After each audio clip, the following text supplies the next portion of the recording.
The man's name is Chen Pinggang. 5 years ago, he came from Earth to this immortal cultivation world. All of this had already happened to him once before. The same move, and the same inability to cultivate without spiritual roots. Chen made himself comfortable on a wooden chair in the shade and put his foot on his leg. The day was sunny and warm, and the young man felt good in the shade of the sakura tree. But now things were a little different. This time, Chen would only gain power after successfully completing 1,000 missions.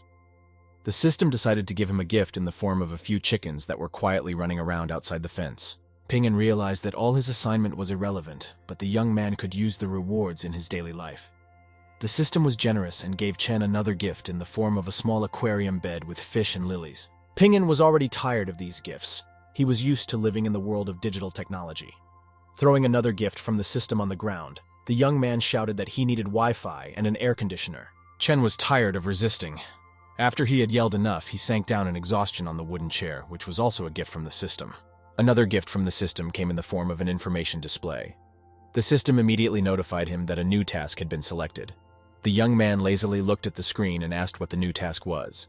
The young man's blue eyes stared contemptuously at the screen. He was tired of making toys for children or breaking up fights between lovers, and wanted something new. This time, the system suggested that Chen go to the mountain sect. From surprise, the young man almost dropped the cup with the drink. He almost choked on it. Ping'an stared perplexedly at the display. He knew that the mountain sect was a sect of immortals that ruled the cities of the Swept Ones. Chen tried to convince the system that he couldn't get there. Suddenly, a timid hunch began to form in the young man's mind. The system would have to give him the opportunity to become stronger in order to carry out this plan. The system announced its requirements for the order. The man had to be strong. In addition, only 3 months were allocated for the task. Chen grudgingly looked at the screen and grimaced unhappily. He guessed that this would be the case. Chen reached out and said that it wasn't that simple. In the past 5 years, he had been assigned some very bizarre tasks, and Ping'an didn't want to lose years of hard work because of one assignment to join the mountain sect. But as time went on, nothing happened, and the young man realized that no one else would do it but him. He scratched the back of his head and declared that he couldn't handle it. With great regret, Chen left the comfortable resting place and followed the path to search for the sect. He had traveled a long stretch of forest path among the mountains and was a bit tired. He suddenly realized that he didn't know the location of the mountain sect and said it out loud. Ping'an looked around and thought about which direction he should head in. Meanwhile, a holographic display appeared in front of the young man and informed him that men should be self-sufficient. This angered Chen, and the young man shouted to the source of the information that he hadn't counted on him at all. Tired and hungry, Ping'an sat down in the middle of the path near one of the trees and realized he was lost.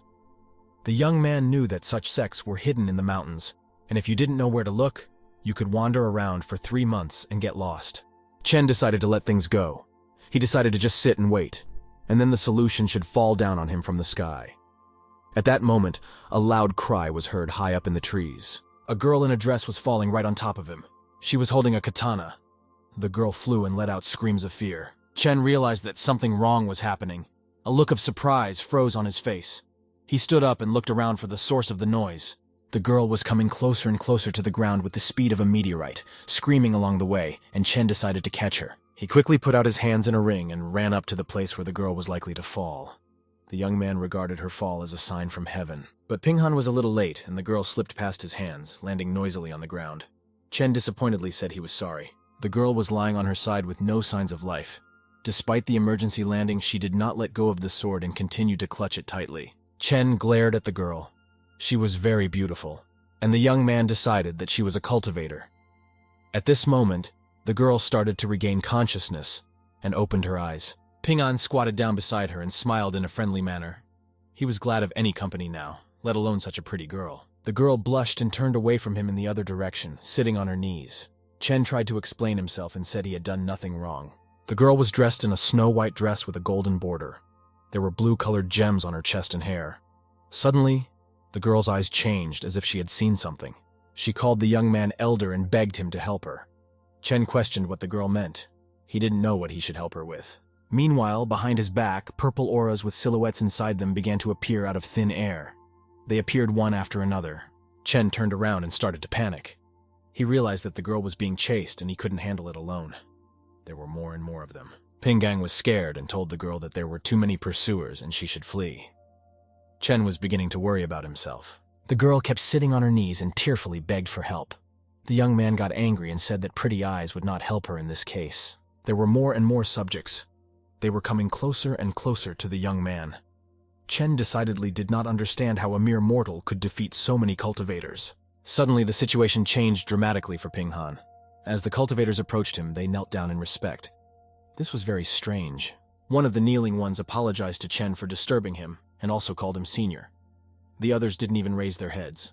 Ping Han was astonished by their actions. These were immortal cultivators, and they couldn't bow down to a mere mortal. Chen asked them why they were kneeling. In the meantime, the system's presence were chatting amongst themselves, taking advantage of Chen's absence. Sakura said she didn't know when the master would deign to return from his journey. The rooster mumbled back that he was in the chicken incarnation but was a phoenix, and he was terribly ashamed. He said that the master had taken a kitchen knife, but he had no luck. Fish also felt that he had been treated unfairly. He had been a golden dragon before, and now he had to flounder in this hole. Sakura complained about kitchen knife. According to her, Knife is always wanting to kill. One day he might just not be able to help himself and become a serial killer. Rooster assured Sakura that she had absolutely nothing to worry about. He added that Knife wouldn't dare to cut people unless his master wanted him to. The girl in the white dress marveled at Chen. She immediately realized that he was not a mere mortal, but now she knew that the young man was more than an elder. None of the cultivators could get off the ground. One of them realized that he wouldn't break through such a Tao rhythm, and that saved the girl named Mu Ron Suhei, who was being pursued by them. Cultivator was frightened by Chen's mere gaze. He felt as if Ping Han could scatter his soul to the winds with a single glance. Therefore, the cultivator thought of Chen no differently than a monster with secret abilities. Ping Han himself straightened up to his full height and just stared at him. His eyes seemed to be looking specifically at the cultivator and trying to drill through his own pupils. Their goal was to reach his brain and dig into his subconscious. The cultivator couldn't stand the mental attack and shouted that he couldn't take it anymore. If Chen had something to say, let him say it. The cultivators would leave immediately afterward. Ping Han was beginning to understand. It turned out that cultivators were actually not bad people, but because of the system, Chen had become just a puppet to follow orders. The young man tried to hide all signs of hostility and portrayed friendliness on his face. He turned to the cultivators and asked them to leave. At the same second, the cultivators let out a chorus of cries of thanks to the elder and rushed away with all the speed they could muster. The rescued girl hugged Chen and said that young Mu Ron Suhei thanked the elder for saving her life. Ping Han tried to explain that he was a mortal and not a cultivator at all. Mu saw something completely different. Before her eyes, a mere mortal had frightened 4 experts at the Jindan stage with just the Tao rhythm. She realized that Chen was obviously not telling her something. Ron assured Chen that she believed him, but the young man quickly recognized her deception and said that she didn't believe him at all. Pingang realized this from the look on her face. The young man asked if the girl was a holy maiden of the mountain sect, Mu Ron Suhei. The girl was surprised. She was very happy that the elder knew her name. Chen told the young Mu Rong that he needed to go to the mountain sect and offered to walk together. The girl was happy and assured him that she would do anything he asked for. Chen regarded the girl as a big shot and was excited to experience flying in the sky in addition to going to the mountain sect. Ron had also counted on flying in the sky with the consent of the elder. Without knowing each other's true thoughts, they continued on their way to the mountain sect and smiled at each other. Each of them thought of the other as a deity. After a while, they arrived at the mountains. The rock to be climbed was very high. There were eagles circling over the top. There, they had a brief but thorough conversation, from which it was clearly evident that Chen could not provide the opportunity needed. Ping Han sadly admitted to young Mu Rong that he was only a mere mortal, and thus could only walk, much to his great regret. Ronnie readily said that she would accompany him on foot. Chen was taken aback. He had thought she would take him by air. In the middle of a small mountain reservoir, Chen was sitting and warming himself by the fire. At the same time, Ron was meditating in lotus posture on a rock in the center of the spring. The girl concentrated for the ritual and recited the necessary magical incantations. The streams of air flowed upward from her stone in a spiral. Closing her eyes, the girl methodically increased the pace of the spiral's rotation, and it turned into a homogeneous body. Suddenly a drop of water splashed into her eye, and Ron opened her other eye in surprise. She was displeased that everything was gone. The spiral of water she had summoned immediately plummeted downward, creating a lot of splashes. The girl continued to sit on the rock and watch the water move. Ronnie said bitterly that she has failed again. She has been watching the water and educating herself for months, but all to no avail, and Mu doesn't know what to do. Ping An pondered in turn that he would be taken directly to the sect. He had not counted on the fact that they would have to ascend step by step.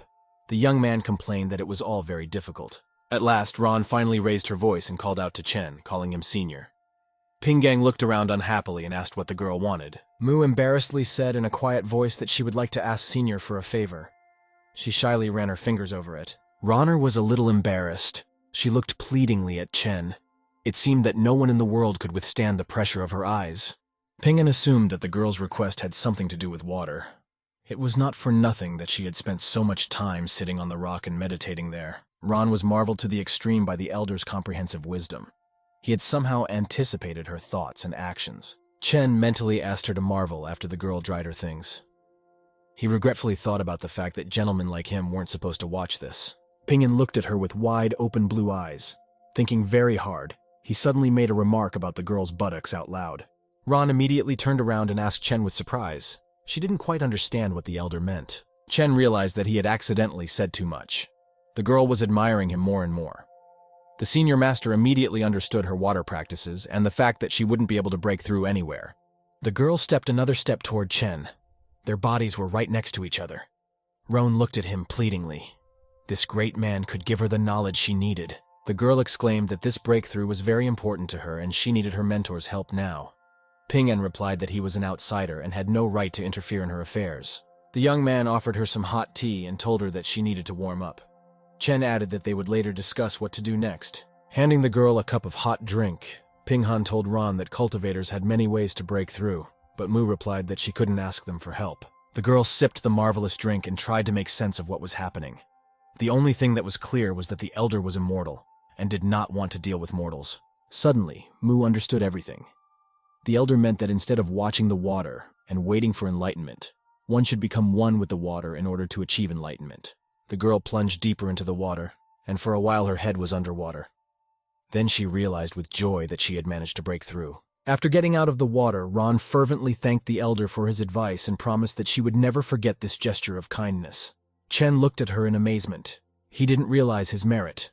Pingan smirked and scratched the back of his head thoughtfully.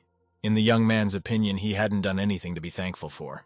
They soon arrived at the mountain sect and found themselves in front of a tall pagoda beautifully decorated with colorful plates. Chen was glad that he had finally made it. Once inside, the young man realized that this place deserved to be an abode for the mountain sect. Pingan didn't expect the girl to be the daughter of her mentor. Chen noticed that they were coming in the back door. He realized that even laborers had to be qualified to go through the main entrance. The girl entered the room with the elders, leaving the young man to wait outside the door. At the table sat her father, the boss of the Mu Mountain sect, Rong Yunhai, and Elder Qingxuan. Yunhan listened to his daughter and was surprised. A mere youth has a very strong Dao and Qi, and he himself had never even heard of this person. Yunhan asked why he needed a sect then. The mountain sect elder smiled and asked Mu if this was all a joke, and why such a strong master would want to join their sect. Ron was indignant and assured that she was telling the truth. She herself was also surprised to hear that the elder wanted to join their sect. Right now, the young man was waiting outside. Her father looked at her carefully and said that there was still a lot she didn't know. Yunhai was sure that his daughter had been tricked by some unorthodox cultivator. He turned to Qi and apologized that he would go with him to explore the treasure later. But right now he needed to deal with the liar first. Qi was fine with that. Yunhai headed for the door and said he would look at the man who dared to lie to his daughter. Mu ran after him and tried to prove that it was all pure truth. Yunhai resolutely opened the door and stepped onto the step. He could already imagine how he would debunk the liar and throw him away in shame.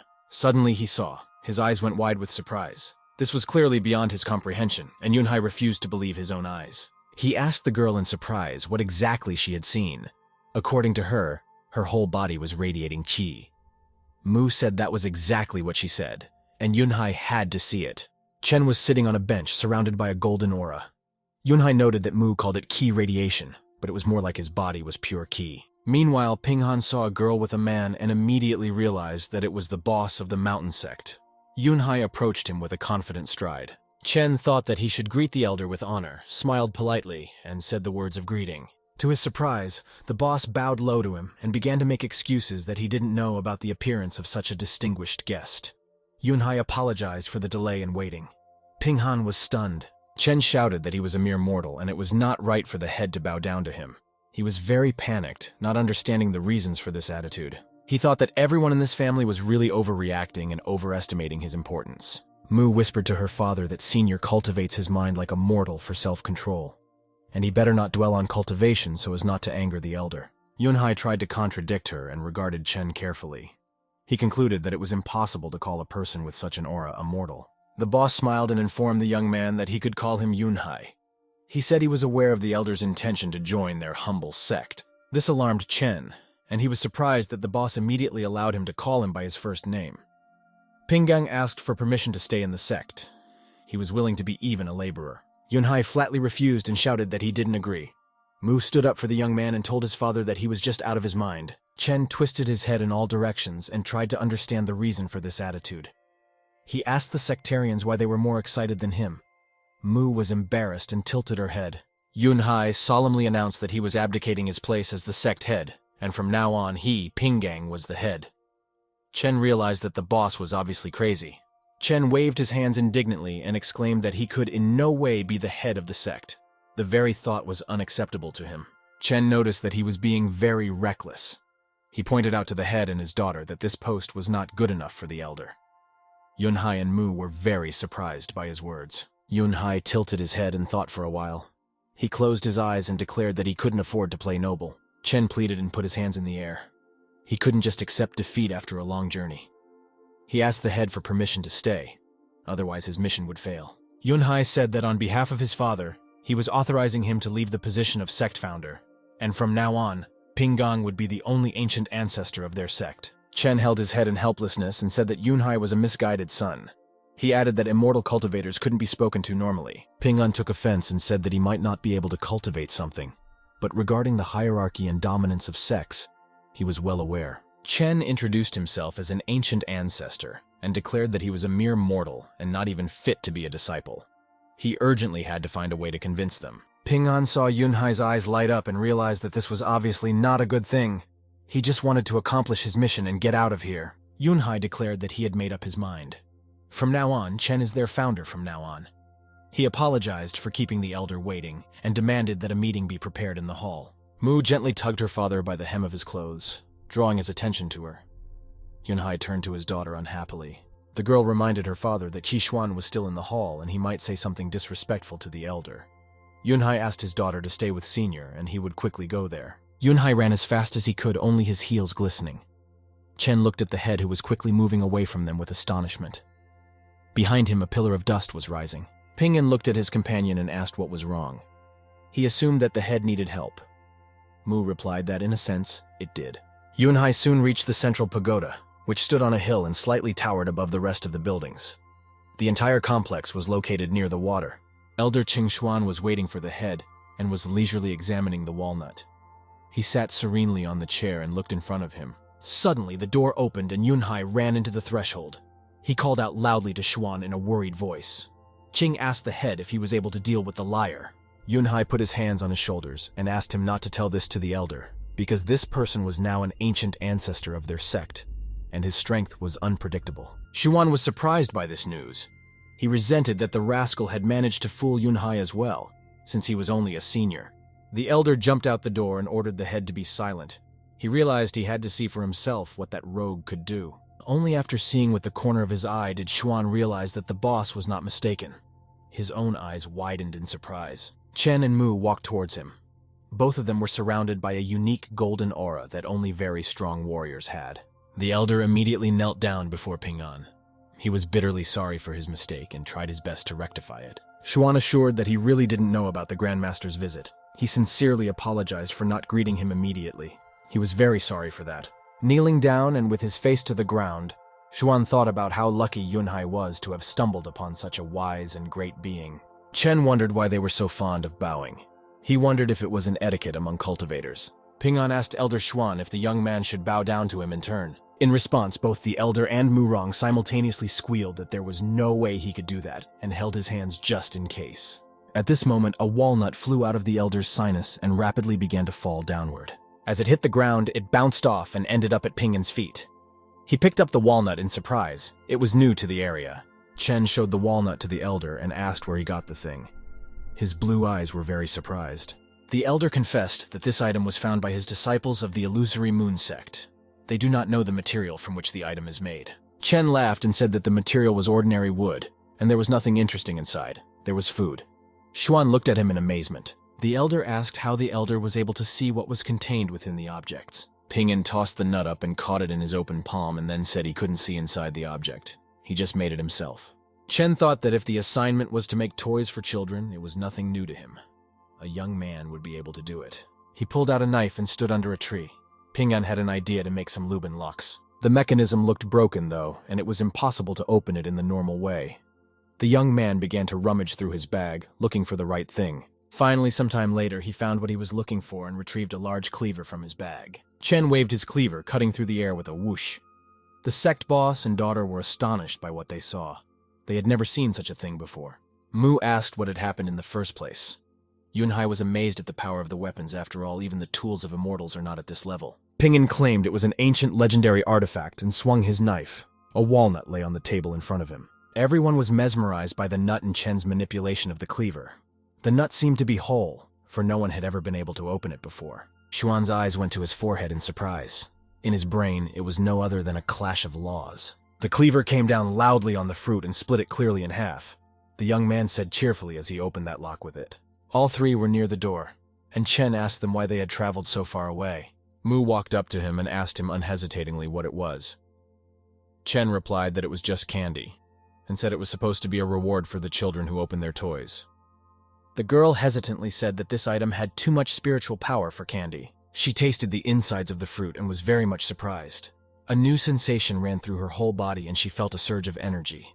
Mu admitted that she had advanced, and very quickly, from the first level of core formation straight to the 10th level. She was very grateful to Chen for both saving her life, helping her break through, and building up her strength. Mu said she didn't know how to thank him. She looked at him pleadingly and asked if she could repay him with her body for all the good the elder had done for her. The elder all flushed at such an unexpected offer from the girl. He thought Mu Ransuhe was beautiful and her figure was good. He was surprised that such a beautiful woman was willing to sell herself for candy.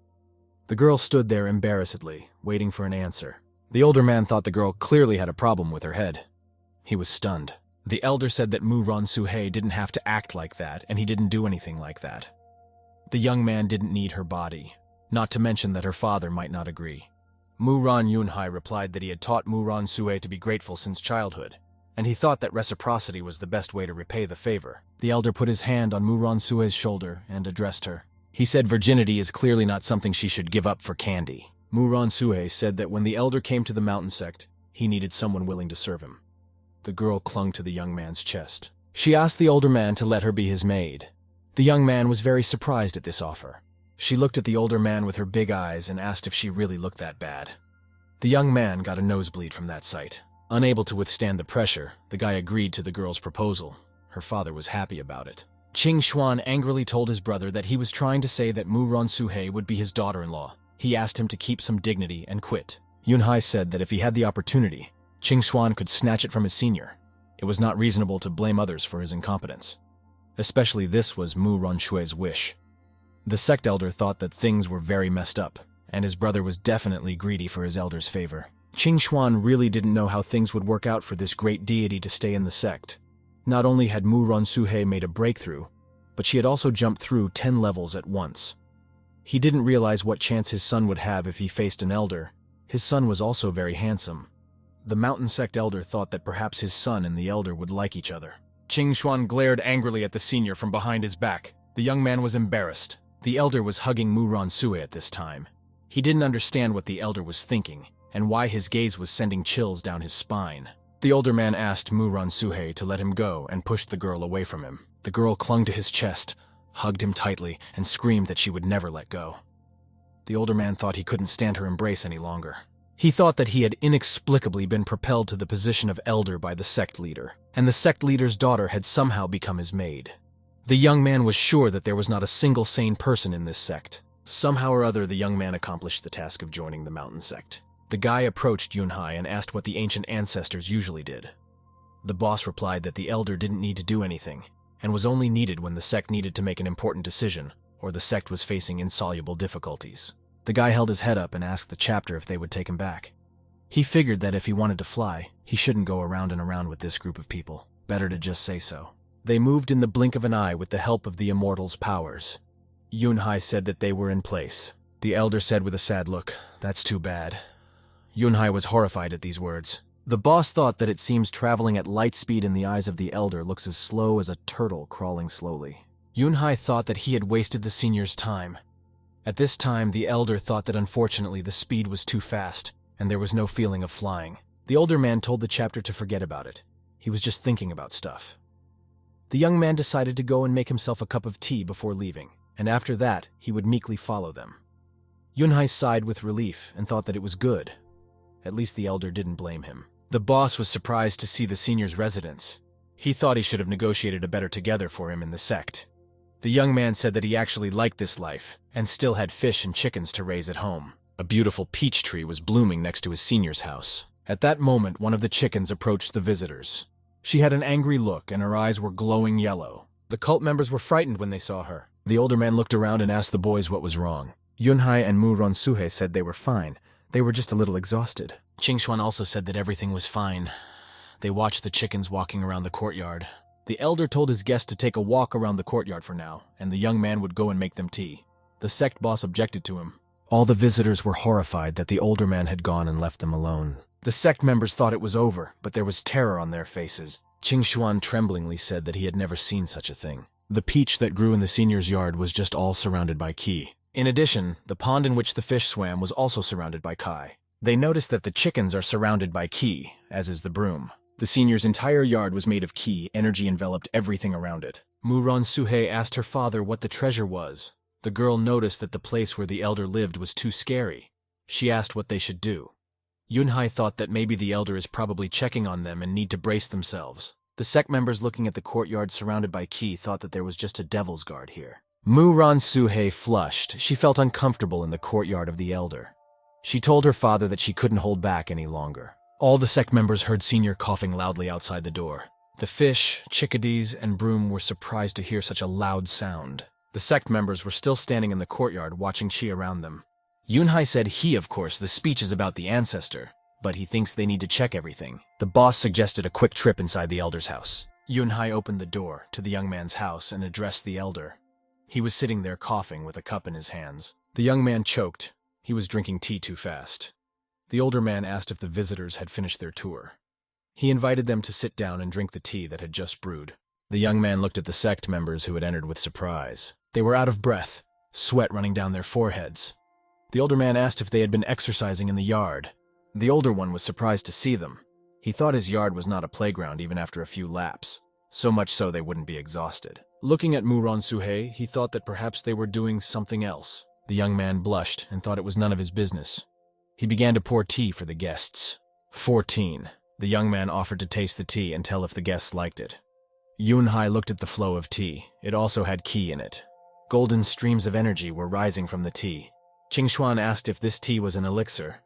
His brother replied that he didn't know, but it must be as good as the elder's kitchen knife, and it was best to take his time. The sect boss resolutely took the cup of tea and decided to taste it. When all three took the tea in their hands, they realized that the kai was changing. Spiritual roots are the foundation of every immortal cultivation, and the level of spiritual roots determines the speed and frequency of spiritual energy absorption.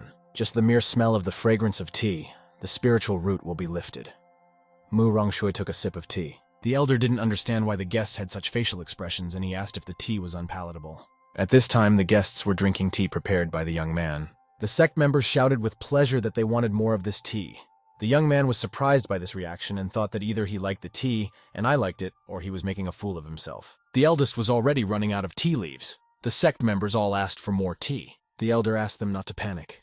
He said they had all drunk and there was no more water. The mountain sect elder began to conjure something with a sly look. He conjured up another bottle of water in a flash and handed it to the older man. The elder was angry and cried out to him. The young man explained to the boys that drinking too much was bad for their health. He asked them to leave. Yunhai obediently said that they would remember the teachings of the ancestor. The young man ushered them out of the threshold. The young man didn't understand what he had taught them. The sect boss couldn't walk anymore. He leaned on the shoulders of the boys and walked back to the sect. The eldest thought that they had finally left, so he decided to go and buy some food in town, or he would starve to death. A scalding sun rose in the sky. An old man with gray hair looked up at him. The moment he looked at the sun, There's a 60% chance of a breakthrough. The old man thought that when he had reached a spiritual stage, he could do no wrong. Looking at the sun, he thought he had almost reached the breakthrough. The sun was at its zenith at this point. Suddenly, he heard a voice addressing him. The old man was shocked that someone had interrupted him. Someone said they had great news for the old man. He was furious. He was interrupted by Yunhai. He noticed that the old man looked upset. The old man interjected with fury at what was great news. He drew his sword from its sheath. The old man said he had bad news for Yunhai. He swung his sword. 1. While beating Yunhan, the old man asked if he was very happy, if he had good news. The head asked his father to stop beating him. He was furious because Yunhan was tearing him down into cultivation. Qingxuan told Mu Rongshui that her grandfather seems to be very upset. The girl said that her father might be the reason.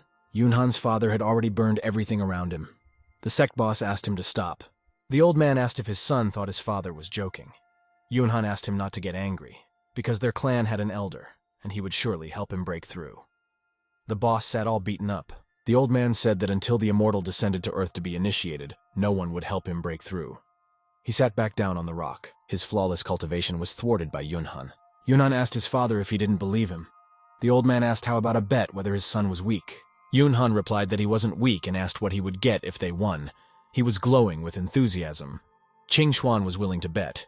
He bet 1,000 soul stones.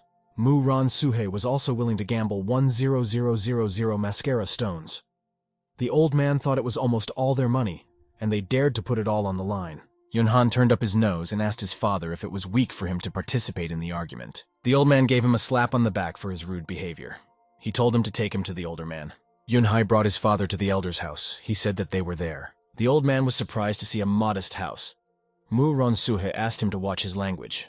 Yunhai also advised his father not to say anything rude. The elder respects himself as a mortal, to cultivate the mind, and he had never noticed the importance of cultivation. The old man thought that this was a liar's game. Yunhan's father wanted to see the immortal, so he went into the house. The old man was amazed at what he saw. Mu Ran Suhei and Yunhan shouted to the old man. Yunhan's father, Mu Ran, was astonished when he stepped through the door. The old man thought that an immortal really lived here. The pressure alone kept him from moving. He sat on his knees at the threshold. Mu Ran didn't understand what kind of divine essence the things he saw were. At this moment, a man with a long red braid flew towards him. He was surrounded by blue energy. The chicken yelled for him to stop. Turns out it was a knife in human form. Knife swung at the old man and almost hit him with his fist. He enveloped himself in blue energy and began to transform. Yunhan realized who this person was. He looked on in horror at what was happening. The boss realized that it was Senior's kitchen knife. Mu Ran didn't realize what kind of treasure it was. 26. The knife was telling the Phoenix that this old man wasn't a good person at first sight, and he hadn't seen him until now, so he should be fine after cutting him apart. Mu Ran thought that a tool with this level of intelligence was something above an immortal tool. Mu Ran was surprised that the knife called the chicken Phoenix. Phoenix said that this old man looked like an idiot and asked if the knife was afraid that he would be even more dumbed down after chopping him up. The old man sat on the ground in shock, not realizing what this place was. Knife agreed with Phoenix. Knife closed his eyes and began to turn again. He told the old man to introduce himself normally, otherwise, even if he dumbed down, he would still finish him off. The knife quickly flew back into the senior's room. Murong thanked the Phoenix for its mercy and said that its grace was unforgettable. The old man bowed politely to the bird. Yunhan said that his father should believe him now and asked when he would already make his bet. Murong was angry and asked why he had to mention it now. Murong slapped Yunhan and said that his father almost died, and he was still thinking about the bet. Mu-Ran Suhei turned to her grandfather and said that she felt like the elder wasn't here, so he would have to be patient for a while. The old man would surely get help when the elder returned. Mu-Rong decided to listen to his granddaughter. After a while, the elder was returning home with a basket of vegetables. He wondered why the sect members were here again. The young man did not want to make them any more tea. He saw Mu-Ran Suhei, her uncle and her grandfather outside the open gate. The older man awkwardly wondered what would happen if he went and hid. At this moment, Mu-Ran Suhei noticed the elder with the edge of her eye. She happily told him that they had been waiting for him for so long, and he was finally back. At this point, the older man tried to hide from them. He awkwardly asked why Mu-Ran Suhei had returned so quickly, and if there was anything else he could do for her.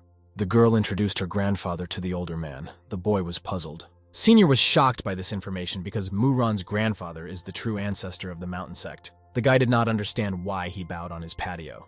At this time, Mu-Rong was sitting on his lap. The elder thought that he couldn't allow such a person to be insulted. Whatever happened, He quickly ran towards him. Yunhan told his father that the ancestor is here and Qi is hovering around him. He advised him to remember self-control the first time he sees the ancestor. The boy ran up behind the old man. He turned around. The moment the elder approached him, he felt a huge ki. The elder's kai hovered all around. The stronger a person is, the more he sees and feels. The elder approached the strick. He bowed low and greeted the elder. The young man thought it had only gotten worse. He was surprised at the old man's actions. He asked Murong to stand up, for he was a mere mortal, and the old man could not bow down to him. He helped him to stand up. Murong noticed that his choking had gone away. The guy can make Qi obey passively. He is a true immortal. The old man noticed that just like Yunhai had said, the elder treated himself as a mortal in order to cultivate his mind.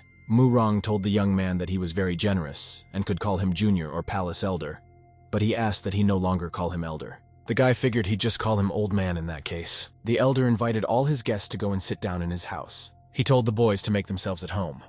Everyone's eyes lit up at the thought of the elder making tea again. The young man said that he wouldn't make tea this time. The boy was holding a basket of vegetables. He asked what about the food.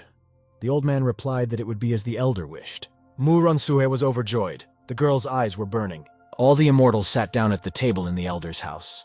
They accepted patiently, waiting for the food. Muron asked why everyone's faces were so sour. He said that he would give them those soul stones when he returned. This time he was wrong. The old man would think that he didn't expect them straight, that the older man would live in the privacy of their backyard. Yunhan seriously said that they need his shower to me. The sect boss shouted that they just wanted to drink tea. The old man was surprised and asked why he should not go and make some for himself since the elder was not greedy.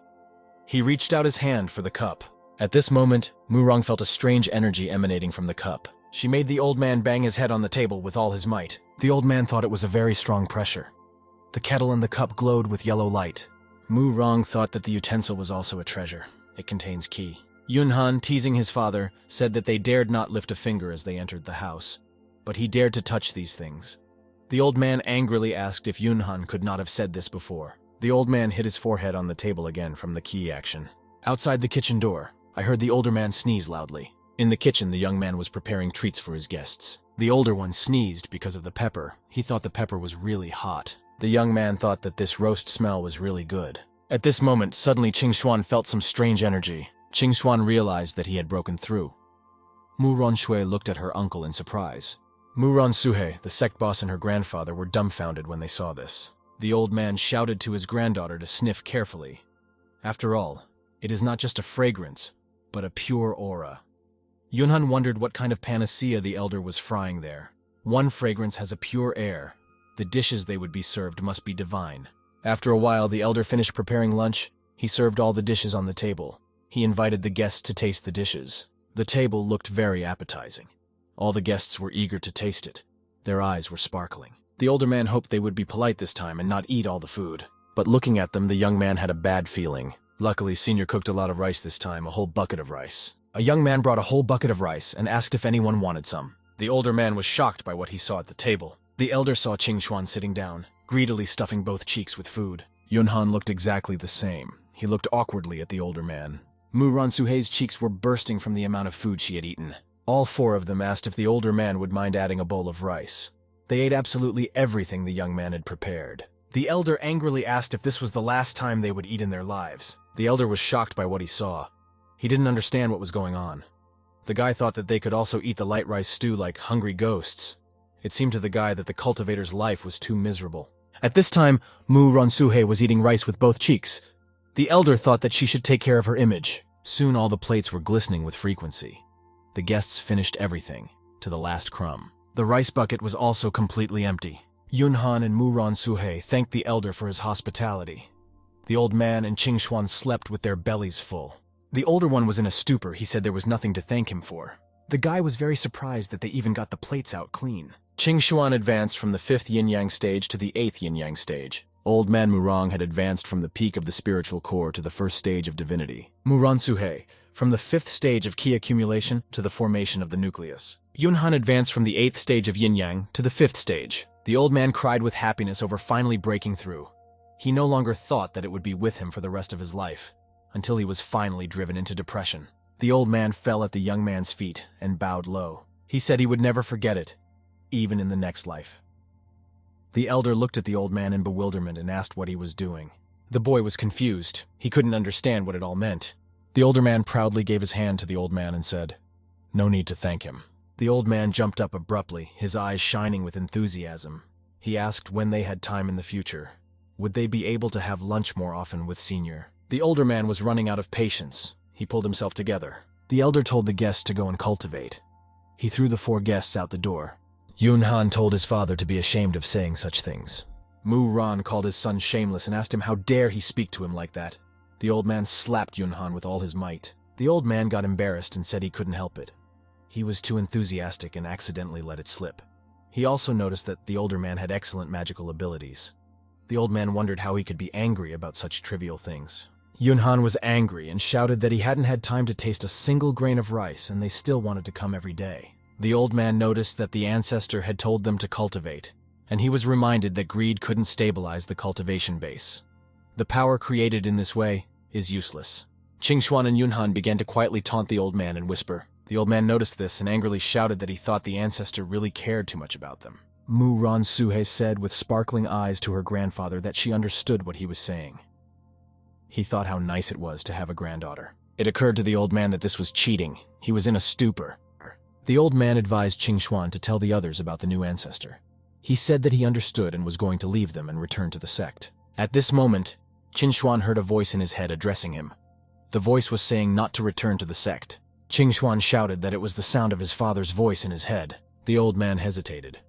He asked if it could be 1,000 words of a hidden voice. Qingshuan agreed and said that this was their sect's most urgent method of contact, and it had only been used once before. This voice meant that the sect was under attack. Clouds were gathering in the illusory moon sect. There was a thunderstorm over this sect. Lightning flashed everywhere. Some man from this sect was sitting under the lightning bolt. He was addressing Zhan Xiaofeng. He was asking if he thought when he took away the man's legs that he would be able to break through to the first stage of the divine realm. The man wanted his sect to be buried with Dan Xiaofeng. Dan Xiaofeng, the ancestor of the illusory moon sect, was wounded. He said that the man had destroyed an entire village and killed a bunch of people and should have been punished. The ancestor hated himself for not finishing off the man on the spot back then. The man looked angrily at Dan Xiaofeng and asked him if he was afraid of dying. The ancestor asked what was wrong with death. He said, "God save his illusory moon sect. His son is not in the sect now. He will surely avenge him sooner or later." Dan Xiaofeng's son was Qingshuan. He had just come running to his father's aid and said that he had returned. Dan Xiaofeng got angry and shouted, "What is that person doing? Didn't he say he should not return to the sect?" Qingshuan rubbed his bald head and said that as the sect head, he would have no excuse to miss such an event. He said that this is only the first stage of the divine realm and smiled. Qingshuan grinned as he looked at the man who had mauled his father. Dan Xiaofeng was shocked when he heard his son's words. The man thought that Dan Xiaofeng was stupid if he really thought that the divine realm was some kind of cabbage that could be eaten by tearing off a leaf every day. He added that if the divine realm was a person, he would call it father. At that moment, Mu Rong appeared behind the man and asked the man who he had called a peanut. The man was startled by the surprise and his heart began to pound. The man turned around frightened and asked who he was. Old man Mu Ran looked intimidating. He reached out his hand towards the man. He remarked that if he said he was his father, it would be an insult to his granddaughter. The old man put a flaming hand to the man's face. Flames erupted all around, shooting upward. A man screamed. Dan Xiaofeng, looking at the old man, asked who it was. Qingshuan replied that it was Mu Rong's uncle who was in the same realm. Old man Mu Rong defeated the man. He laughed and said that he had enough. He asked why make such trouble. The old man remarked that fortunately he had arrived in time. Everything around him was ablaze. Dan Xiaofeng asked if the one was an ancestor of the mountain sect. It turns out the men were old friends. He asked what S with the old man S cultivation. Mu Rong replied that it was a long story. The old man's eyes sparkled and he thought he was determined not to believe in the elder's strength. So he took the opportunity to bet with the sect leader and lost. Old man Mu Rong said, "Actually an immortal master living in the mortal city under the jurisdiction of their sect." Dan Xiaofeng was surprised. Dan Xiaofeng thought for a second and tensed up. He stared intently at the old man. Dan Xiaofeng jumped up, ran up to the old man, took his hands and demanded, leading him to the elder. The old man Mu Ran asked if he believed what the old man said and didn't even suspect him of lying. Dan Xiaofeng replied that he didn't suspect and his useless son S strength increased dramatically. Moreover, he has been friends with the old man for many years and he trusts him completely. Qingshuan was shocked to hear the words about the useless son. The old man said that he did not expect Dan Xiaofeng to say that. The true elder descended to the ground and treated himself as a human to cultivate his mind. He explained that they had just left the ancestral house and he felt that it was not worth bothering him again. Old man Murong asked what was wrong with Dan Xiaofeng's face. The man stood there, grimacing. He was clearly dissatisfied with what he had heard. Dan Xiaofeng shouted that the old man was lying to him. Murong was shocked. He wondered where the years of friendship were now. At that moment, the men heard a loud sound, and everything around them began to shake. They looked around frightened. Qin Xuan asked what that sound was. Perhaps it was an earthquake. His father replied that it was a strong spiritual pressure approaching. Everyone tensed up. Old man Murong looked up. He noticed that these sounds were coming from the direction of the elder's residence. He offered to check what was there. The old man thought he would be home in time for dinner at the elder's house. The old man took Dan Xiaofeng by the arm. He didn't understand what was going on. The two men flew off in a flash towards the elder's house. Qingshuan was dumbfounded that they didn't take him to see the elder. They flew into Chen Ping'an's yard. Under the peach tree, a hen screamed that she had spotted some kind of problem. Dano Xiaofeng was surprised to see that this was the residence of an elder. The old man said that the door was locked and he was most likely outside. The old man thought sadly that it seems he wouldn't be able to have dinner at the elder's house. Dan Xiaofeng, you asked in bewilderment why everyone here was so anxious about dinner all the time. At this moment, Dan Xiaofeng noticed something and looked up. There was something that looked like a black hole in the air. Dan Xiaofeng thought that the Kai earthquake happened because of this secret cave. After the secret cave, a kingdom will descend. With the cave being so large, the secret kingdom can be the size of an entire city, which means the cities below will be wiped out. They wondered if this was the work of the ancestor. The old man replied that it was impossible. An elder cultivating as a mortal, he would never use his cultivation to do such cruel things. Muran told his friend to leave as there was no point in staying there. They needed to rescue as many people from the city as they could while there was still time. Dan Xiaofeng agreed with him. At that moment, the men saw something strange begin to happen to the pond. A golden light poured out of it. Dan Xiaofeng and Murong looked toward the pond in surprise. The head of a huge golden dragon came out of the pond. Everything around it was glowing. The golden dragon flew up and opened its mouth. Dan Xiaofeng and Murong stared at this sight in surprise. The golden dragon quickly headed towards the secret cave. The dragon opened its mouth wide and bit the secret cave with all its might. Dan Xiaofeng asked if it was a dragon. The old man Murong confirmed what he said, and added that there was a phoenix inside it. Dan Xiaofeng was stunned by these words. He asked who was capable of commanding a dragon and a beast king at once. Dan Xiaofeng thought that only an immortal emperor could do this. At that moment, a blue force appeared in front of the trees and circled around. Out of this blue circle flew the sword of Senior. The sword thought that he was finally off the mortal world, and the bloody Blood Moon sect wanted an apology. Although Sword was badly injured due to the turbulence during teleportation, his spiritual body is intact, and he will regain his true form in the next 100 years or something like that. A man approached the sword. He noticed the sword and wondered why it was lying on the ground. Sword figured that if a mortal touched him, he would be crushed by his aura, and that person should blame himself for his bad luck. The sword gave a sly chuckle. At this time, the man was about to pick it up. The man gripped the hilt of his sword and thought he looked good. That man was the older man. He raised his sword and looked at it carefully. Weapon. I don't understand how he came to be okay. Sword looked at the older man with fear. He didn't understand what was going on. The older man was all glowing with Kai. He was going to take the sword home. Sword wondered what this man was all about. Sword was horrified to see the elder surrounded by Kai and the rhythm of the Tao. He didn't realize if this was definitely the mortal world. Sword wondered how such a strong man could be here. The elder picked up the sword from the ground. The young man noticed that the sword moved on its own and thought that it was a high-grade magic weapon. The elder threw it into the basket behind his shoulders and thought it could be sold for a good price. The sword was furious. He thought that there were many strong people who wanted to serve him in the immortal world. The sword didn't expect to fall so hard. The basket the guy threw the sword into contained first-rate herbal medicines. Most of the materials are ordinary, and only first-rate elixirs are better. Plus, the senior couldn't see the level of the sword right now. Sword laughed evilly and thought the elder was a common mortal. The body of the sword was badly damaged and shrunk drastically, due to which the elder was able to lift it. He thought that what he had just seen was a visual illusion, and it was just an ordinary world here. At that moment, the sword heard someone tell him to shut up. He heard the ho's voice. She was angry and called the sword a bug. The older man heard some commotion in the basket behind his shoulders. The senior took the basket off. He didn't understand why he moved so hard. The ho told the sword not to move. He replied that he would obey the big boss, the ho. The sword looked at the ho in surprise and fear. He thought it was actually an artifact. The ho glowed with ki. At that moment, the elder saw something pass across the sky. He looked up. It was the immortals who flew to the secret cave on their swords. They said to hurry. Several immortals flew straight into the center of the secret cave. Murong excitedly shouted to them that there was no need to do that. Something strange began to happen to the secret cave. A huge beam of blue light appeared from it. The birds flew away from it. The older man watched the whole thing. He thought it was a black hole. He didn't understand where the beam of light was coming from. Senior thought that it couldn't be the so-called secret kingdom. Soon a new assignment came to the senior. He saw the system line and thought that the building must not belong to the black hole. The elder hoped in fear that the system wouldn't give him the task of dealing with the beam of light. Senior got a lottery alert saying that the current lottery would end in 5 hours and it was worth using the ticket as soon as possible. Senior thought that when the assignment was done, he forgot about the lottery, and he was pretty excited at first.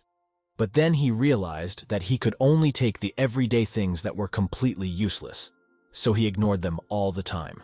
The elder still decided to use the lottery, he thought. Luckily, it didn't involve a beam of light. A notification came to the elder that use was confirmed, and at the same moment the cave lit up bright blue. A flute fell out of the black hole. A notification came to the elder that the selection had been confirmed. Taking the bamboo flute in his hands, the elder thought that this time he had received a good gift. The older man threw the flute into his basket behind his shoulders. He had learned to play it in a past life. The boy was going to try it when he got home. The flute was in the basket next to the sword. It too glowed with ki. The sword thought it was another artifact. Sword saw the power flowing from the flute. He thought it was a very powerful artifact. Sword was shocked by everything that was happening. He thought it was absolutely impossible and unrealistic. It seemed to him that it was surely an illusion. After some time, the young man returned to his home. He was very exhausted and decided to wash his face first. He put his basket of herbs and artifacts on the table. Sword looked around and was thrown into shock. He didn't realize what was happening. The young man's entire house was full of artifacts. Everything around him was glowing with ki. Sword had been in the immortal world for thousands of years, but he had never seen such a thing. He also paid attention to the peach tree outside. He thought that she was Svetiya, holy wonderful peach tree, immortal emperor. Sword also noticed that the rooster and the fish in the pond were 1,000 times stronger than the immortal emperor's dragon and phoenix. The chickens in the yard were also head to toe glowing with ki. The hoe and the flute looked angrily at the sword. The flute asked why the master had picked up the litter. The hoe agreed and said that at first it was a bug that kept babbling crookedly, and if it wasn't for the master, it would just destroy the sword. The teapot joined the dialogue. He angrily asked how the sword dared to insult the master. The teapot was going to wipe him into powder. The sword was horrified. He said the big ancients are so wise and he's stupid not understanding the rules. He asked them not to be angry. Sword still doesn't understand where he is. 1. A huge beam of light still continued to shine from the black hole. Mu Rongshui walked closer and began to conjure. She gathered all her magical power into a fist and swung it at the beam of light. The girl struck with all her might at the beam of light. Mu Rongshui didn't succeed. She felt pain in her arm. The girl got a big bruise on her arm and told her grandfather that it was too hard. The old man told her not to even try. This was a secret kingdom, and here the second-level divinity would be useless. Mu Rong looked at the beam thoughtfully. He said that there was no passage, and the beam of light was still there. He thought that perhaps some secret word was needed to open it. The old man said that it would be problematic. Dan Xiaofeng thought it was worth asking the elder to help them. The old man replied that he knew that they wanted to see him. But the elder had definitely already heard about such a large-scale event. And since he didn't show up, it meant that the elder wanted them to handle it on their own, so there was no need to bother him. At this moment, the old man looked up intently at the beam of light. He thought that it was quite possible that the elder would show up a little later. Dan Xiaofeng asked why the old man was so sure of this. The old man started to reply, but the beam of light suddenly activated. He directed his forces towards Mu Rongshui. There were still some forces flying over the elder's house. The elder slept peacefully in his home. He sensed these forces. He was really pissed off about all this, so he asked if they hadn't already dealt with everything. He was angry that they woke him up. He demanded they let him sleep. The kitchen knife was inserted into the stump. He said firmly that he would kill anyone who disturbed his master's sleep. The knife transformed back into a tall, red-haired man. He accepted the master's orders and headed for the exit of the house to deal with the beam. Some new forces began to appear around the beam. Mu Rongshui thought that it was an elder coming. They were very happy about it. The old man noticed that it was the elder's kitchen knife. He was confused. Dan Xiaofeng asked his friend why he was hiding. Sword looked at the beam of light. He thought it was unexpected that something so powerful had appeared in the human world. Knife thought that this was not an uncommon occurrence in the immortal world. He began to use his power to fight the beam.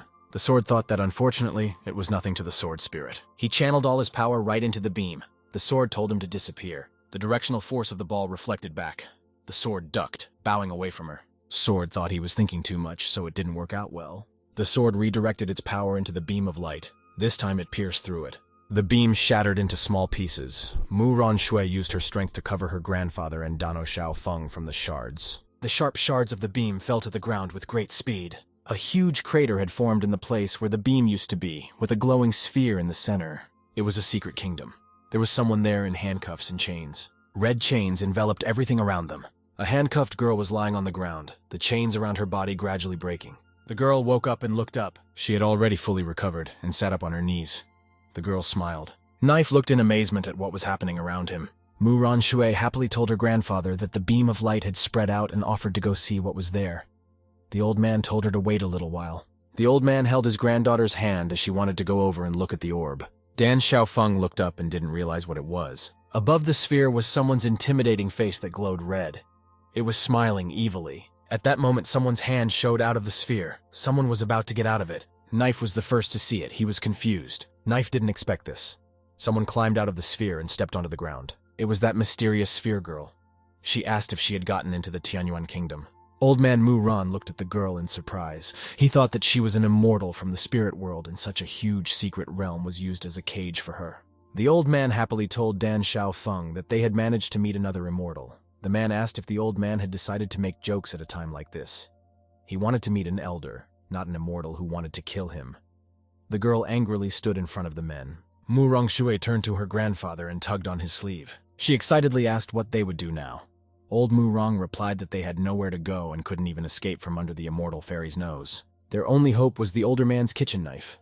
Knife folded his arms and said hello to the girl. The knife demanded to know who she was. The girl looked at the knife with surprise. She angrily began to use her power. The girl pushed herself off the earth. She took off and headed for the knife. She told him to die. Knife thought it was a cheap trick and also started conjuring. Knife told the girl to stop. In the same second, her fist froze in midair. Knife bound the girl with his own strength and asked, since when did the immortals from the spirit world start yelling at him like that? Knife smiled and said that cultivators from the imperial immortal world were just trash. Old man Mu Rong was horrified by the knife's words. He didn't understand why the latter had said that the imperial immortal world was trash. Dan Xiaofeng asked where the elder was from then. Knife put his finger to the girl's forehead. He was going to see what had driven her crazy. The girl's brow lit up and she went back to her memories. At the time, the girl was just a child. Something caught her attention. Behind her was a man covered in darkness. He was conjuring. The man punched the girl in the chest. He used his powers on her. Her memories were seen by the knife.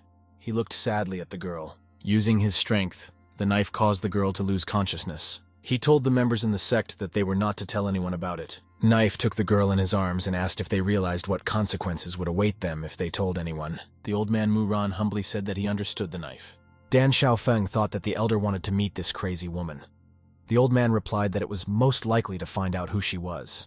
In the end, the elder had to intervene because of their powerlessness and can no longer be inconvenienced. The knife flew away with the girl. The old man told Xiao Shui to go down and put it into the heads of all the followers to keep quiet about it. Otherwise, they would be killed, and those who escape would be persecuted for the rest of their lives. The girl excitedly said that she understood everything. The girl turned around and looked at the huge crater. It seemed to her that they wouldn't be able to hide everything. After some time, the knife was returned back home to Senior. Phoenix, in the guise of a chicken, asked why the knife brought this girl here. Knife turned to the peach tree and said he would leave the girl to it and go himself. The peach tree began to glow with a blue light. Peach tree turned into a beautiful young girl in an instant. She asked the knife what it was going to do. Peach tree looked with surprise at the girl who was unconscious. She immediately understood her story. Peach tree said, "What a cruel immortal who was ruthless to this 6-year-old girl." She began to conjure. The peach tree conjured a flower. This flower was very beautiful. It glowed with golden energy. The flower of the peach tree broke off from the branch. The flower slowly descended to the girl's forehead. The energy of the flower surrounded the girl. She found herself in a sphere. The flower began to heal the girl's mind. Sword was watching from behind a crack in the door. He didn't know what was going on. Seeing the girl, the sword was startled as it recognized her. He realized that this girl was the daughter of immortal Emperor Su Ling. The girl finally woke up. She didn't realize where she was. Her awakening was watched by a peach tree and a chicken. They thought the girl was cute. Su Ling really was very nice. She went upstairs and asked where she was.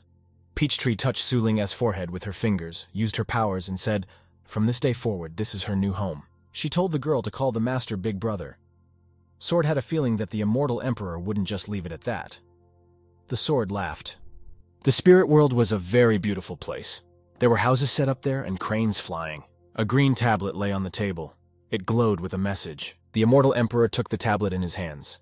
He realized that someone had destroyed the secret world that he had created, and allowed Su Ling to awaken. The immortal emperor summoned his 3 servants. He gave them an order. The servants obeyed him and bowed. The immortal emperor told them to relay an order to all the people from the court of heaven. They were to immediately descend to earth to track down the whereabouts of his daughter. He asked them to help find her. As a reward, she would give up her imperial throne.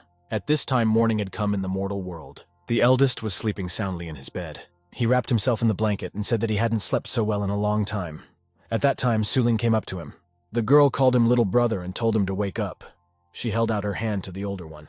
The eldest was surprised that someone called him little brother. The girl tried to wake him up and told him that the sun had already risen. The older man froze in bewilderment. The guy jumped out of bed and asked who she even was and why she was in his house. The girl replied that her name was Su Ling and this was her home. The older one thought she was saying that this town was where her home was.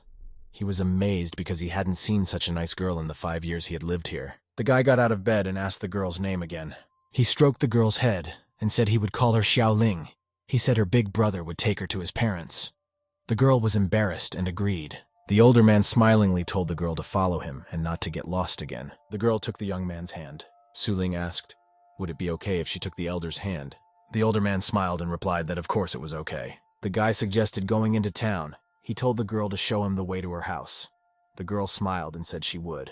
An hour later, Su Ling brought Senior to her house. She was eating sweets and said that her home was here. The elder was in a stupor.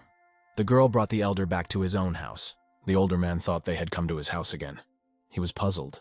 The elder asked Xiao Ling if she remembered what her parents looked like. She was eating sweets and said she couldn't remember, but she mentioned her Peach sister. Peachtree was confused. It didn't want the elder to find out about everything. Peachtree threw a rock at the girl. The stone landed right on the girl's forehead. Xiao Ling cried out in pain. Her forehead was very sore. The older man asked if the girl was okay. The older one thought it looked like she was walking through town with her parents and got lost and she didn't know what happened. And then maybe she fell and hit her head.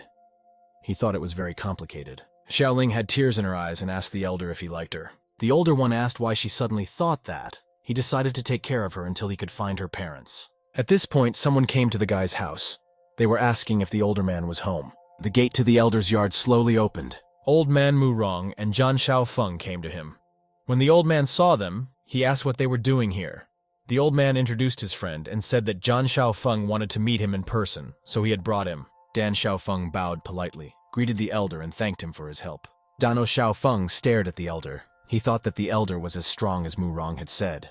The elder didn't understand what kind of help the man was talking about. They didn't seem to have met before. Around the elder, Dan Shaofeng saw streams of qi everywhere. The older man was not happy about their visit. He wondered what happened this time. At this moment, Xiao Ling approached them and asked who the men were. Old man Mu Ran was in a stupor. Seeing the girl, he started to say something to the older man, but the latter interrupted him. The elder said that this was his little sister Xiao Ling, and she was an ordinary person. He told the girl to quickly say hello to the elders Mu Ran and Dan Shaofeng. The girl smiled sweetly and said hello to the men. There was a strong energy around her. Mu Ran and Dan Shaofeng were shocked by what they saw. They didn't think that the girl was an ordinary person because of her strong energy. The men didn't understand why the older man said she was an ordinary person. Dan Shaofeng said that this little girl looks even younger than Mu Rongshui, and she is after all the youngest genius in Mancini, but even Mu Rongshui doesn't possess such power. Old man Mu Rong thought that she is also an immortal cultivator. The old man thought that considering she was the elder's sister, it was no surprise. He wondered if the sister's siblings were so strong. What were the capabilities of their parents? The guy invited Mu Rong and Dan Shaofeng to come in and sit with them for a while.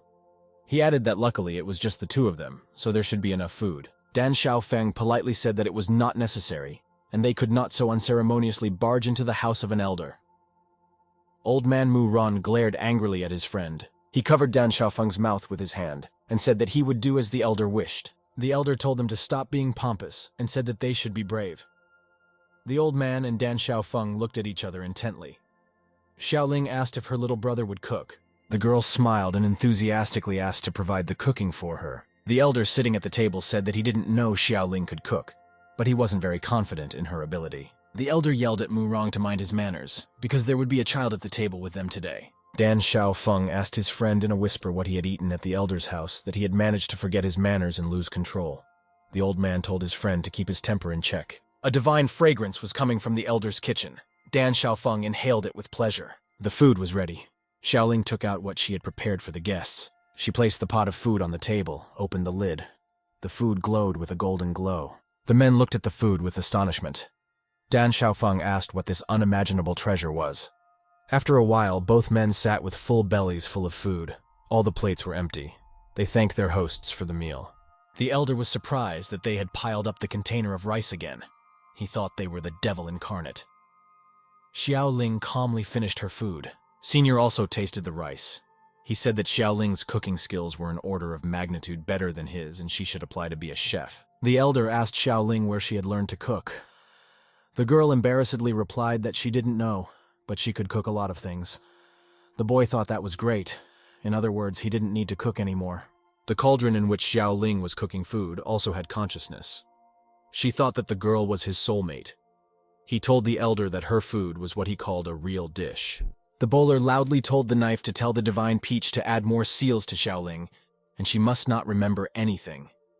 Knife angrily thought that the bowler was very noisy. Dan Xiaofeng cried with happiness. He had finally had a breakthrough. After the meal, he was able to accomplish it and reach the first level of divinity. Mu Ran also sat and cried with happiness. He thought that the dish tasted great. It also strengthened his self-cultivation.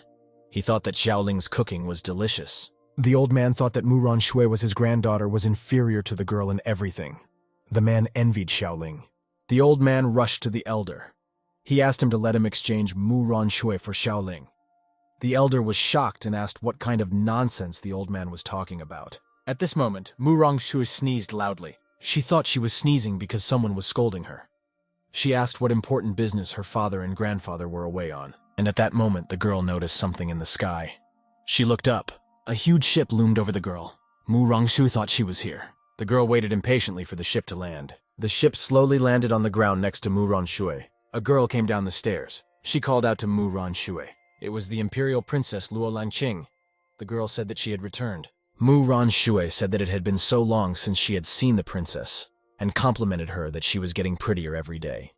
Luo Lanqing replied that Mu Ran Shui knows how to talk teeth. The princess looked at Mu Ran Shui's breasts and thought about the fact that they were all growing. The girl was very embarrassed and asked Luo Lanqing to stop. At this point, someone else came down from the ship as well. It was Luo Xiaoji. He asked Mu Rong Shui if she hadn't noticed him. Mu Rong Shui angrily asked why he was here. Did he really take up again? She told Luo Lanqing to stay away from this asshole. Luo Xiaoji told the princess not to listen to this nonsense. He is quite good. Luo Xiaoji angrily approached Mu Rong Shui and whispered that when she grew up, she became a little stronger. But she should keep in mind that when she was a child, he bullied her as much as he could.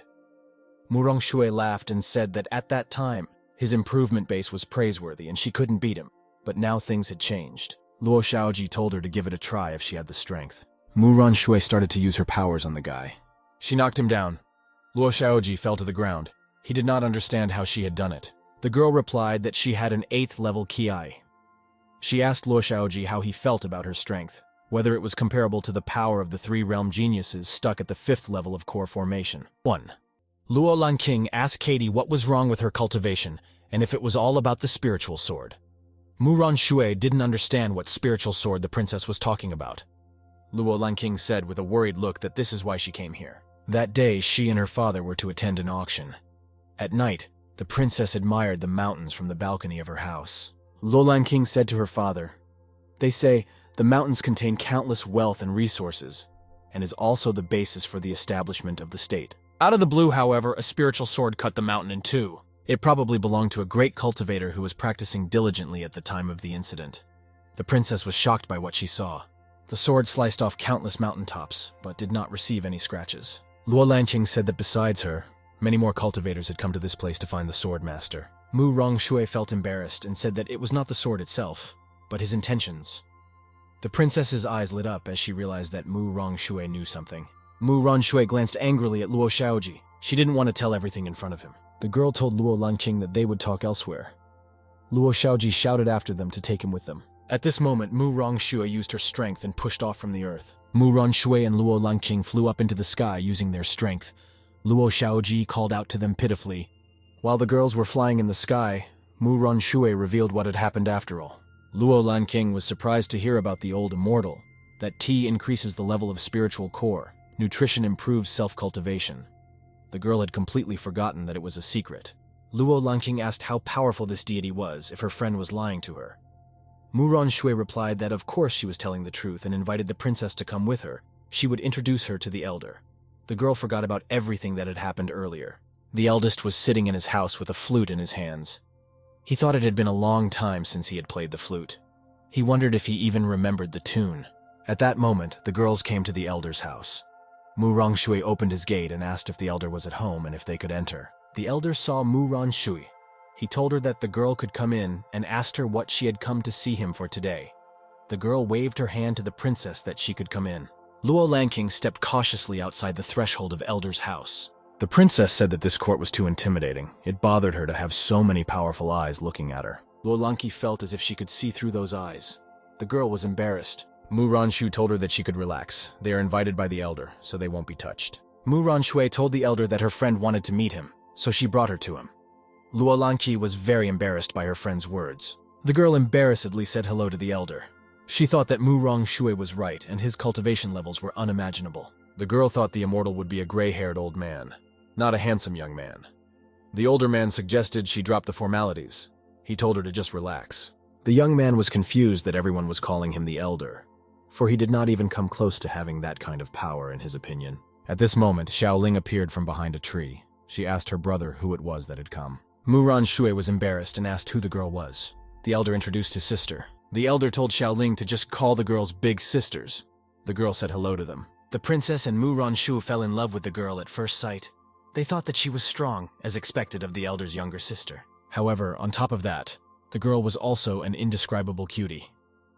Mu Rongshui and Luo Lanqing embraced Xiaoling. Senior thought that even though it was true that one couldn't take his eyes off Xiaoling, it was also indecent to stare. The boy thought he should continue his flute playing. The eldest picked up a flute and began to play a tune on it. Mu Rongshui was surprised when she heard the melody of the flute. When Luo Lanqing heard the melody, she had a strange feeling. Mu Rongshui asked if the girl had felt an awakening.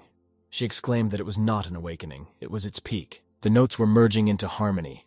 The sword was also listening to the melody in surprise. He thought it was worth it to listen to the tune for a while, his injury half cured. It turns out that not only does the elder not only emit power and majesty, but he is also familiar with awakening. Sword thought that then the number of artifacts was not so surprising. The melody was to blame. Sword wondered if he didn't have a chance to become a divine artifact if he stayed here. Sword decided that he would not leave here and become the greatest artifact. Broom angrily yelled at the sword to shut up and go to the corner. The sword awkwardly agreed with what the broom told him to do. Xiaoling ran up to her brother, patted him and said that it was a beautiful melody. The elder was happy to hear it. The princess happily remarked that she had accomplished a great deal through the song alone. She was promoted from the first level of core formation to the 6th level. Mu Rongshui had also raised her level from Yuan Ying's level 5 to level 9. The girl thought that she still didn't know how many amazing things the elder was capable of. The girls bowed low to the elder and thanked him for his blessing. The elder did not understand what they were talking about at all. The older one was confused because he didn't even feed the girls. Luo Lanqing told the elder that she didn't even know how to thank him for such a broad gesture of kindness. She was about to offer herself, but the older one interrupted her and told her that she wasn't taking the body. The girl got angry. Tears came to Luo Lanqing's eyes. She turned away from the elder. There was only one thing going through the boy's mind: how immortals could open their hearts to a lowly mortal. The girls were about to leave his house. The boy pondered the question. To the eldest, it was because he was too handsome. Luo Lanqing, coming out of the senior court, said that she was the princess of the country. But her first confession was so decisively rejected. She was very upset. Mu Rongshui said that after all, the elder was an immortal, so was used to looking down on people like them. Luo Lanqing asked if Mu Rongshui had confessed her feelings to the guy. Mu Rongshui immediately felt embarrassed and said that she was not shameless enough to talk about such things. 22. Anyway, Mu Rongshui advised her friend not to be greedy, for the elder's blessings were not meant for her alone. 23. Luo Lanqing remembered the song they heard and reached into the pocket of her dress. The girl said she recorded it on a sound crystal she got at the last auction. When Senior said he wanted to play the flute, she secretly activated the sound crystal. Mu Ronshua was surprised. She told her friend that she was too clever and suggested that she find a place and listen to the tune again. The girl activated the sound crystal. They heard the beautiful melody again. The melody of the flute began to work on the girls again with the same force. They thought that this thing was really very useful, and if they continued to listen to this melody, very soon they could become immortal. Through this tune, Mu Ronshui advanced from the 9th level of Yuanying to the peak of Yuanying. At this time, Luolanqi went from the 6th level of core formation to the peak of core formation. The girl said that today they had made a breakthrough in one fell swoop. The princess picked up the crystal and wanted to turn it off, but something strange began to happen to the sound crystal. It exploded in midair. Luolanqi didn't understand what happened and why it exploded. Perhaps it was disposable. Mu Ronshui thought that the elder realized what they were doing and decided to punish them. The girl didn't understand what the black smoke was flying around. When the crystal exploded in the air, its shards hit the princess's clothes, her clothes smoking. Luolanqi realized that this crystal was corroding the clothes. Mu Ronshui shouted that the clothes were ruined. After a while, the girls were almost out of clothes. At this time, Luo Xiaoji remained standing at the place where the ship had landed. He was one of the 3 great geniuses of the kingdom. The young man thought that the girls wouldn't be able to get away from him so easily. To prevent the princess from being separated from him, he had installed a tracking technique on her clothes beforehand so that she would be easy to find. He conjured up a map of the area with the location of the princess. Looking at the map, Luo Xiaoji was surprised that the girls were standing in one place for so long. After a moment, the young man was very surprised at what he saw on the map. The location of the princess disappeared. The guy was terrified. At this time, Luolanqi and Mu Ronshui ran behind his back, half naked. While the girls were running, Mu Ronshui accidentally stepped on a dry branch. It broke and made a loud sound. Luo Xiaoji heard the sound and turned to see where it was coming from. The guy didn't understand where the girls were coming from. They were very embarrassed that they had almost no clothes on. Mu Ronshui shouted to the young man to turn away now, and if he dared to look at her, the girl would kill him. Lu Xiaoji blushed and closed his eyes in embarrassment. The boy was surprised to feel their new powers. He noticed that the girl's strength had increased.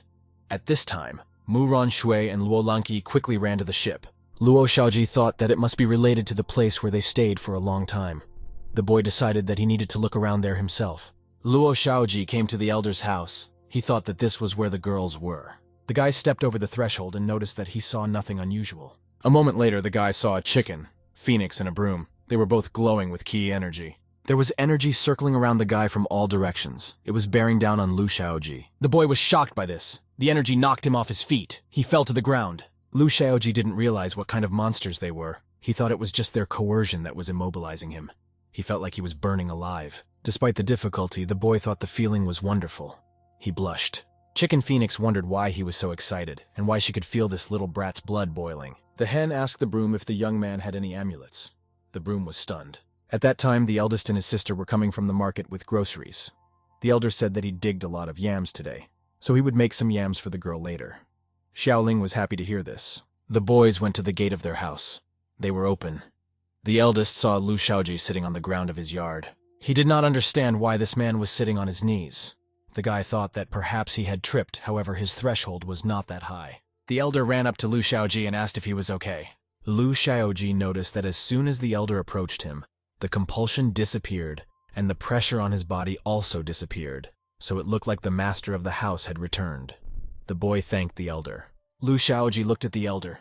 His eyes reflected the incredible power that surrounded the elder. The young man was very surprised. Lu Xiaoji fell to his knees in a flash and bowed his head to the elder. He said that he was a humble man and welcomed the elder. He asked him to forgive him for invading his territory. It was not the first time for the elder to see such a picture. The elder asked Lu Xiaoji if he was related to Murong's family. He added that the young man's family often dropped by Senior's house, so he was used to it. The boy didn't have to take it personally. Lu Xiaoji's eyes lit up. He said that the elder was truly full of grace. The guy thought that Mu Rongshui couldn't talk about him. The elder only knew about him by looking at him. A deduction of this level really terrifies the fellow. The older guy thought their whole family was hereditary, and when they came to see him, everyone was sweating in the yard. The boy thought kidney failure was hereditary in their family. Xiaoling told the elder that she would go inside the house. Lu Xiaoji saw the girl for the first time. He was amazed by her strength and thought that there was another immortal here.